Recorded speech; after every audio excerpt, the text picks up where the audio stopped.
Oi pessoal, estamos aqui de volta. Olha, batemos os 500 inscritos, hein?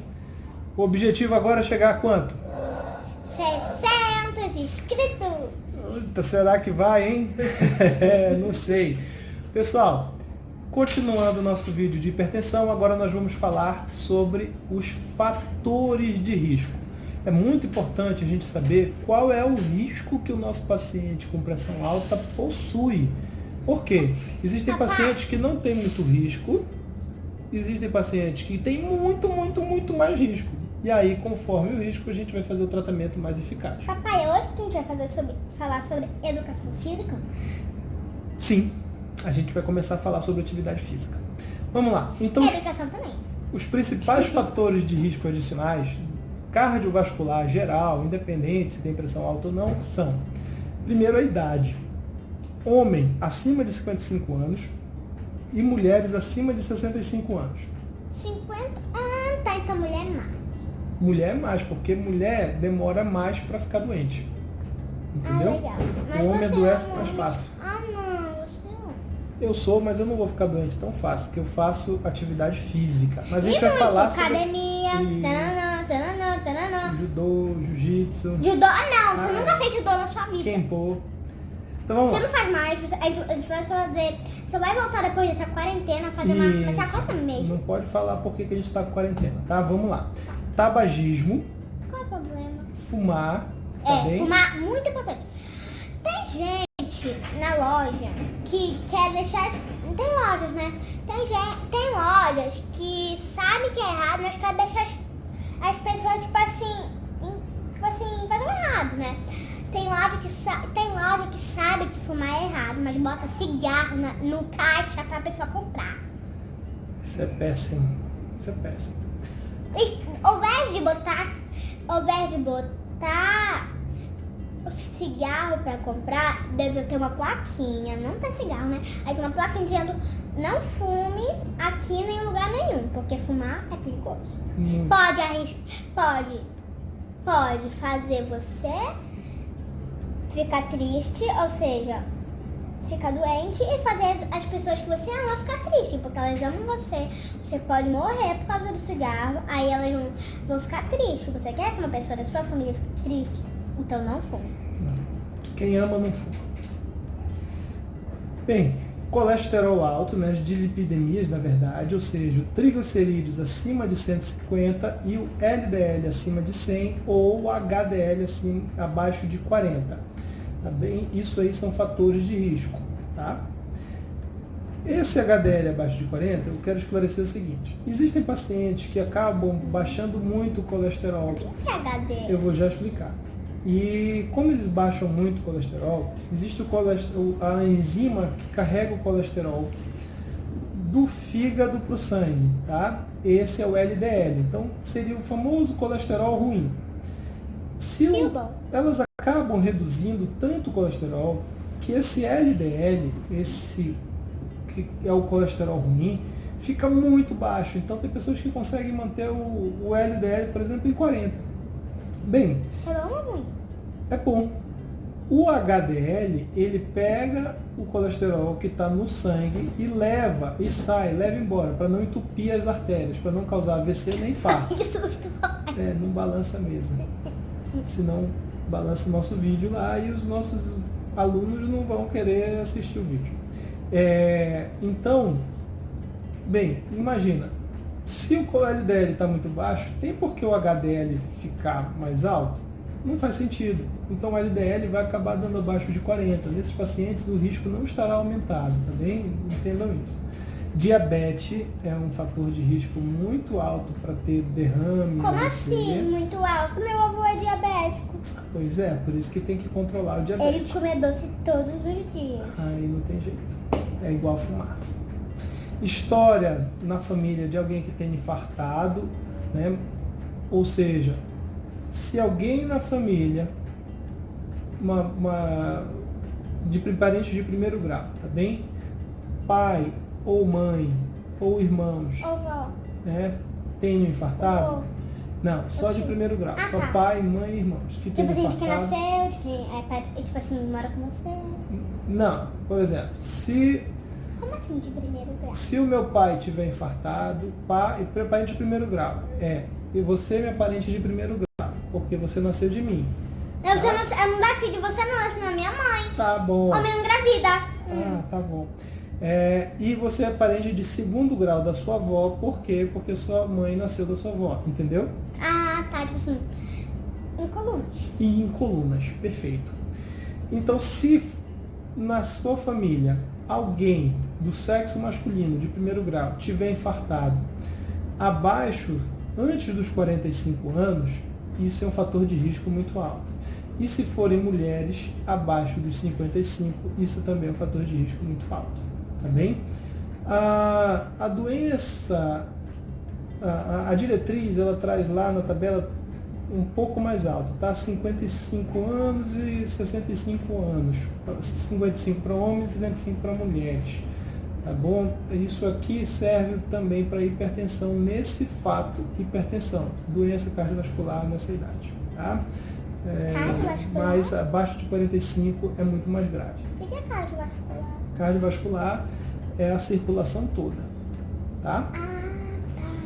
Outra coisa que a gente precisa fazer um diagnóstico é das doenças renais. Então a gente vai fazer o prognóstico da doença renal pela taxa de filtração glomerular e a gente vai utilizar o CADIGO 2012, que é dividido em E1 até E5, tá bom? Vai aparecer para vocês aqui na tela, ok?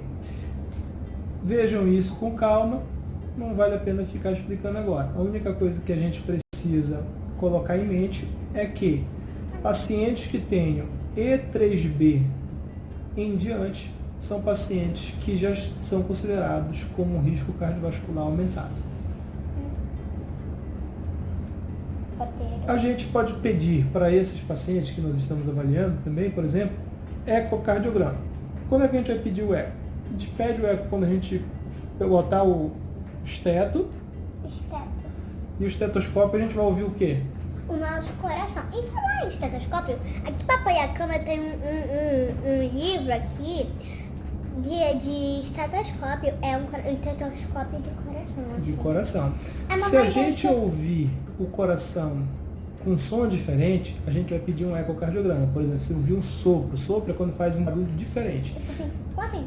Olha, como assim barulho diferente? O coração não faz só tum, tum, tum, tum. Não, tem coração que faz tum, tá, tum, tá, tum, tá. Esse chiado é sopro. Sopro não é doença. Eu vou gravar um vídeo só de sopro depois, tá, pessoal? Pode gravar comigo? Posso gravar contigo. Se ele é de tarde, porque senão eu vou estar dormindo de noite. É verdade. Por isso que às vezes eu gravo à noite. Papai! Tá. A albuminúria de 24 horas também é importante. Ultrassom de carótidas também. E Mas que carótida? são essas artérias que levam sangue para o nosso cérebro. Tá? Eu perguntei, porque se eu tivesse errada, né? Eu pensava que... como é mesmo? Mas prestem atenção. Quando é que a gente pede ultrassom de carótidas? Isso aqui é muito importante, tá? Quando nós auscultamos sopros nas carótidas ou o paciente tem doença cardiovascular em outros Como é locais. que é o sopro das carótidas? É a mesma coisa, mesmo chiado. Isso. Não é para pedir de forma aleatória para todo mundo, porque senão sai muito caro, tá bem? E não vai mudar muito o Sai prognóstico, muito caro tá? pra gente ou pra paciente? Para o paciente, para o plano de saúde, tá? Como assim pro plano de saúde? Porque o plano de saúde vai ter que pagar depois. Ultrassom renal e com Doppler em pacientes que tenham massa abdominal, sopro abdominal, hemoglobina glicada quando a glicemia de jejum estiver acima de 100, ou então tem história na família de alguém com diabetes, tá bom? Teste ergométrico, quando a gente pensar que o paciente possa estar tendo sintomas de infarto, de angina, ou seja, aquela dor no peito que pode infartar com o tempo. E o mapa, que a gente já viu por quê, tá? Ressonância cerebral em casos de pacientes que tenham dificuldades de Papai. cognição.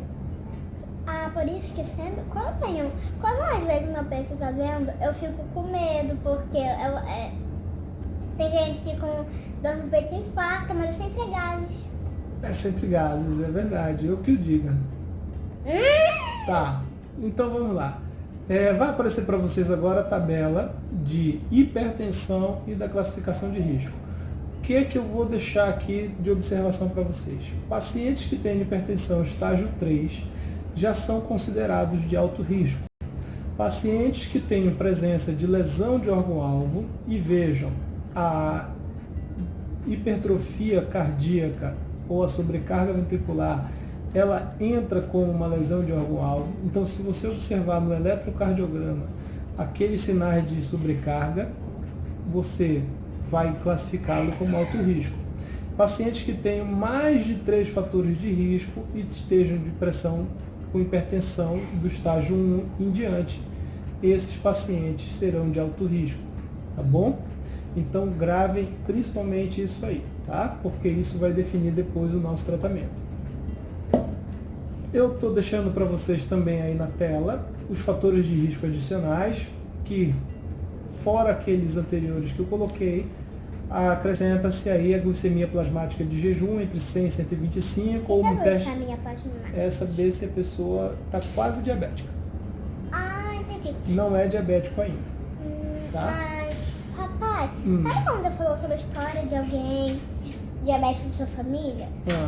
História é tipo, uma pessoa da sua família foi diabética? Isso. Meu avô é diabético na nossa família.